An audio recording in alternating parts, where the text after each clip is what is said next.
just really want to encourage women to not only ride, but know that they should learn their bike.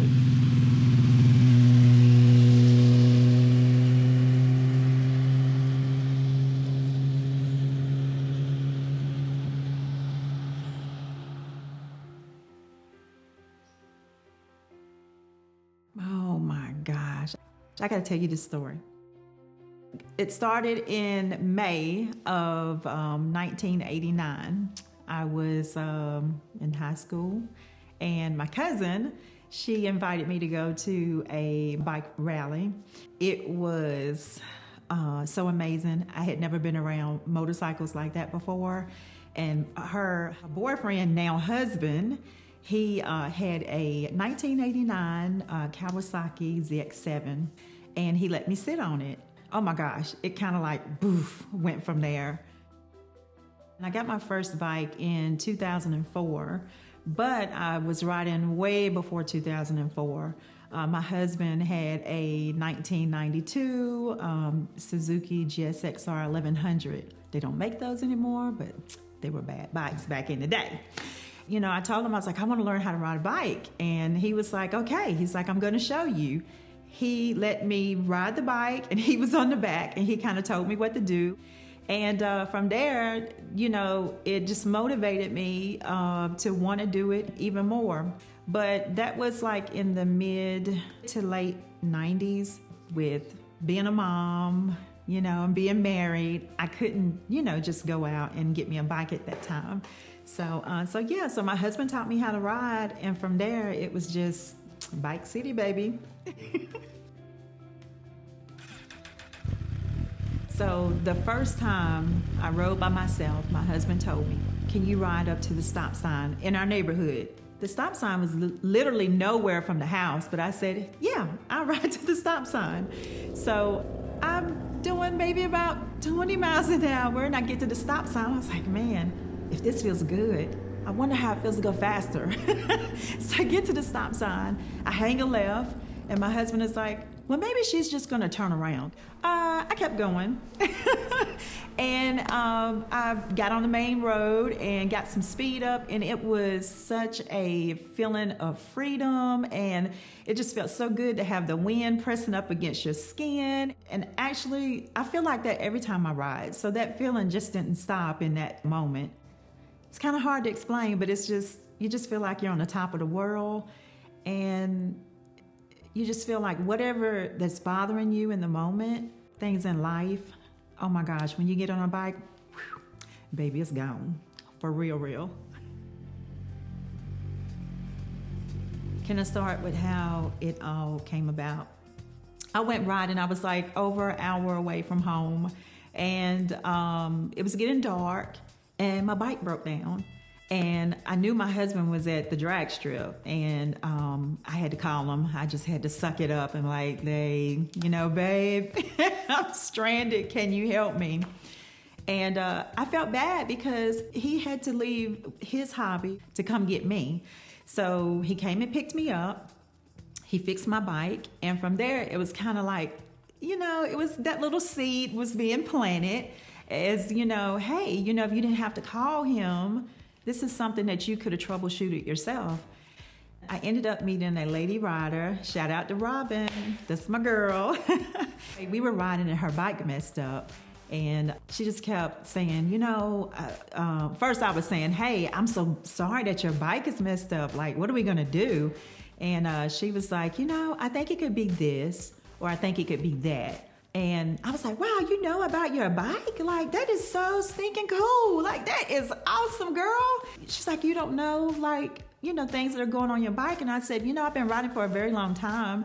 I know how it feels when something doesn't feel right, but I don't know how to exactly troubleshoot. And little did she know, she inspired me and motivated me. And from that day forth, and that happening with my husband having to come get me, I said, you know what? I'm going to order me a manual, and I'm getting ready to get busy.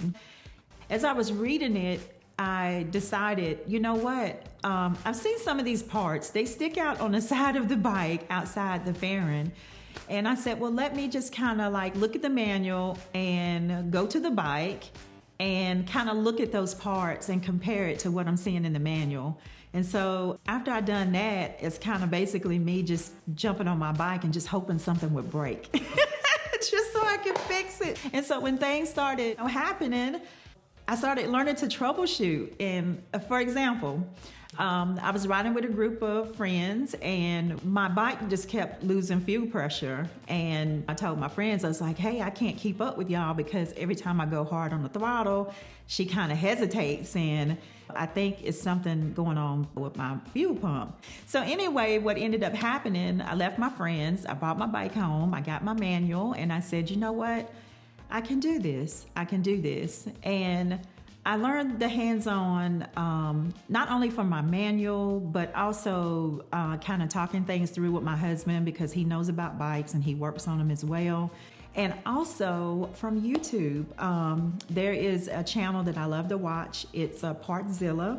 And from Partzilla, what they do is they show you how to work on your bike, and they tell you different levels. They tell you what tools to use. And so I learned how to change my fuel pump from that. And so that was my actual first thing I learned to do was change a fuel pump. And I think for other people, they'd be like, you did a fuel pump as your first thing, you know, like that's crazy. Most people would be like, I changed a tire, I fixed the chain, you know, but that was the first thing I've ever done was change a fuel pump. And from there, I'm like, if I can do a fuel pump, I can do anything. And so that boosted my confidence. What I would like people to know is when you decide to take on that hands-on maintenance, you need to know that, for instance, if you decide, hey, I'm going to change my oil and it should take me like 20 minutes to do, a lot of times with a bike, that's not the case. It could be an hour, all because it's like when you work on a bike, it's something else that could happen. And so it's never like a quick thing that you could do. So I always tell people that if you're going to work on your bike, try to plan it out. If you're planning to go to ride on a weekend, start working on your bike on a Monday, because I feel like if something happens between that Monday and Friday before you ride on a Saturday, you can go buy extra parts, or if you need some guidance from someone else who knows more than you about maintenance, you can reach out to them. So that's why it's really important before you get started on any kind of maintenance, kind of do some research and figure out what kind of tools you're going to need. So that way, before you start working, get your tools and have it ready. I would recommend, if you are deciding to do motorcycle maintenance, get a whole complete case with sockets, with wrenches, with needle pliers and all of that stuff. Because there's nothing worse than starting to work on a bike and then you realize, oh, I need this, and then I have to stop in that moment and have to drive and go get that part. What's up, YouTube? We out here. It's a beautiful day to ride.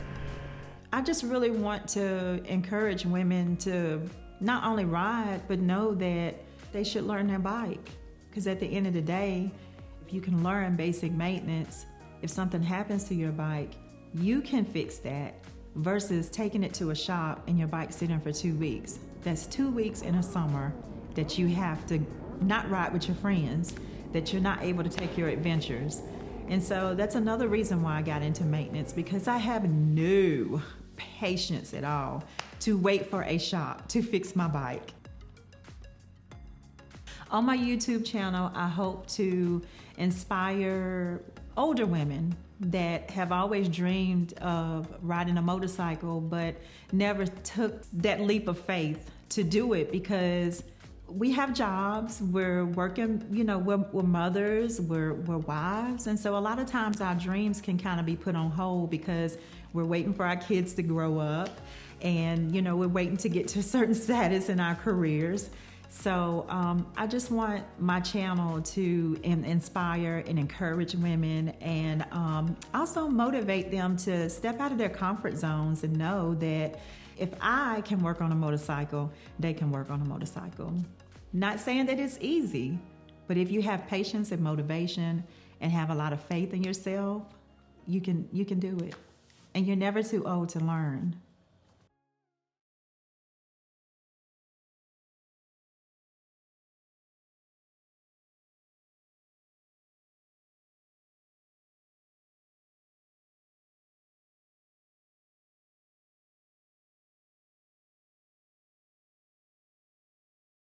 Y'all like my hype man. Like, y'all are my hype man, I tell you.